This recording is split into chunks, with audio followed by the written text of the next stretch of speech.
Welcome back to the weekly update. It is November 16th. It's 47 degrees outside, 73 degrees inside. My pH is sitting at 6.1, reservoir water temp 65. As for my grow light, it's still hanging on, thank God. And the garden is looking good.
Okay folks, I ordered this about 3 weeks ago. Finally came in.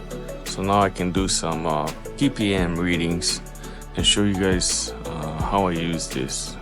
I did own one of these about 3 years ago. Dropped it, broke it, and we're gonna be planting some seeds. These are giant spinach seeds. So we'll give these a try. Put these in some cocoa coir and try them out. Just want to thank you folks for watching my videos. Please like, subscribe, and share, and stay tuned for the next update. Thanks for watching.